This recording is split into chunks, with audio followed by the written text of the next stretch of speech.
विपक्षी India block में नेतृत्व का विवाद अब बड़ा रूप लेता जा रहा है। तृणमूल ने एक बार फिर विपक्षी गठबंधन के नेतृत्व पर दावा ठोका और कांग्रेस को सच्चाई स्वीकार करने की नसीहत दी। पार्टी के सांसद कीर्ति आजाद ने कहा कि ज्यादातर घटक दल नेतृत्व में बदलाव चाहते हैं और मानते हैं कि भाजपा के खिलाफ बस पश्चिम बंगाल की सीएम ममता बनर्जी में ही लड़ने का मादा है। तृणमूल सांसद ने इस दौरान भाजपा के खिलाफ कमजोर स्ट्राइक रेट को लेकर भी कांग्रेस पर निशाना साधा।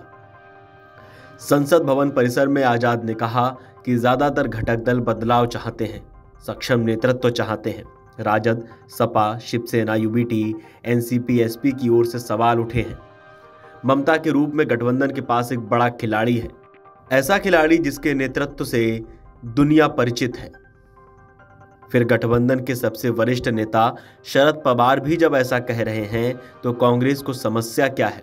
ऐसा लगता है कि रस्सी जल गई मगर ऐंठ नहीं गई।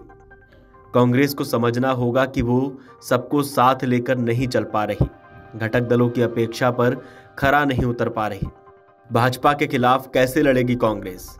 सांसद ने कहा कि भाजपा के खिलाफ कांग्रेस और तृणमूल का स्ट्राइक रेट देखिए।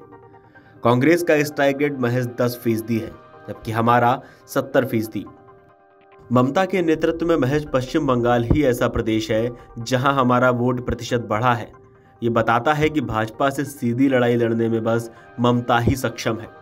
इंडिया ब्लॉक के नेतृत्व पर तृणमूल के दावे पर कांग्रेस ने पलटवार किया है। बिहार कांग्रेस के अध्यक्ष अखिलेश प्रसाद सिंह ने कहा कि टीएमसी और ममता का प्रभाव बस पश्चिम बंगाल तक सीमित है। राष्ट्रीय परिप्रेक्ष्य में अगर बात की जाए तो ममता और उनकी पार्टी का व्यक्तित्व तो उतना बड़ा नहीं है जितना उनके संदर्भ में दावा किया जा रहा है। तृणमूल कांग्रेस को इस मोर्चे पर एक बार फिर से शिवसेना यूबीटी का साथ मिला।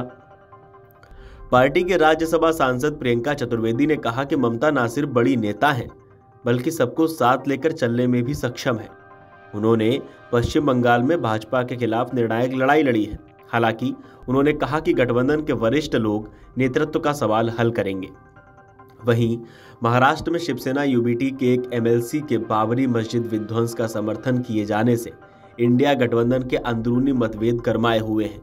इसको लेकर सपा की महाराष्ट्र इकाई ने महाविकास अघाड़ी गठबंधन से बाहर आने का ऐलान कर दिया।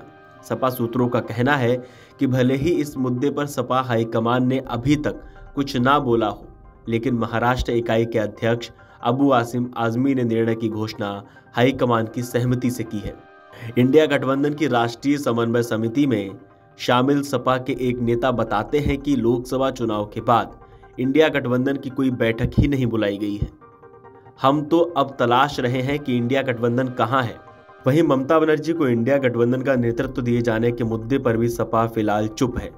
पार्टी सूत्र बताते हैं कि जब लोकसभा चुनाव बिना समन्वयक के हो गया तो अब तो नजदीक में कोई चुनाव है ही नहीं, इसलिए अब समन्वयक की बात करने का कोई औचित्य ही नहीं लगता। इंडिया गठबंधन को लेकर आपका क्या कहना है, आपका क्या मानना है, हमें कमेंट करके बताइए और देखते रहिए अमर उजाला। अगर आप ये वीडियो YouTube पर देख रहे हैं तो हमारे चैनल को सब्सक्राइब कर बेल आइकन दबाएं और Facebook पर देख रहे हैं तो हमारे पेज को लाइक करें। 8 मिलियन प्लस सब्सक्राइबर, आपके इस भरोसे के लिए बहुत धन्यवाद। अगर आप ये वीडियो YouTube पर देख रहे हैं तो हमारे चैनल को सब्सक्राइब कर बेल आइकन दबाएं और Facebook पर देख रहे हैं तो हमारे पेज को लाइक करें।